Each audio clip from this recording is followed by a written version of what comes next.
foofu la ko bëgg a def ndax ma bëgg a leeral benn mbir nag mbir mi du affaire nett ku bandum nañu bàyyi wax yooyu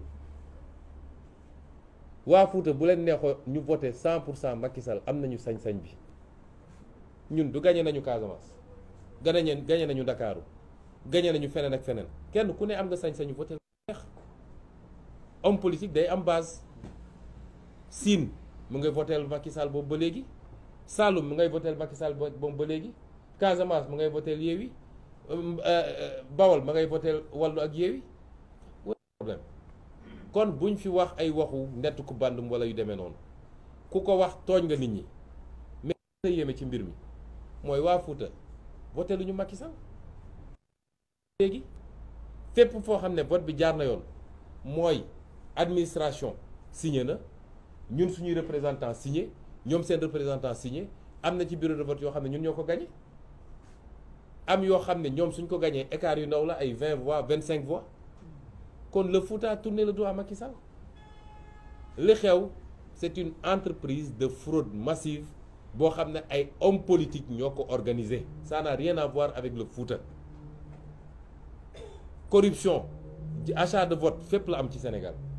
fépp la am amul benn fenn fu mu des fépp la am kon nañu bàyyi yenn wax yi surtout ci réseaux sociaux yi naan waa Fuutanke yi la nangam déedéet wax naa ko keroog bu ñuy tëj suñu meeting bi ñoo na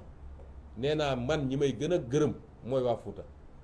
ndax léeg-léeg def fa opposition moo gën a jafe fépp ci Sénégal dinañ la menacer dinañ la persécuter dinañ la ak yeneen kon yooyu dañu ne c'est des hommes politiques ñoo organisé avec certainement la complicité de l'administration un système de fraude mais ça n'a rien à voir avec le Fouta loolu la ñu bëgg a wax ma ne tentative boobu nga xam ne dañoo bëgg a confisquer suñu vote loolu la ñu ne duñ ko nangu ki may njëkk a lancer appel nag mooy président Macky Sall moom ci boppam dafa am fu mbir di toll un homme doit savoir être grand surtout nag boo nekkee homme d'État un homme doit être républicain doit rester au-dessus de la mêlée parce que àdduna du dul jeex amut dañ koo jox moom nguur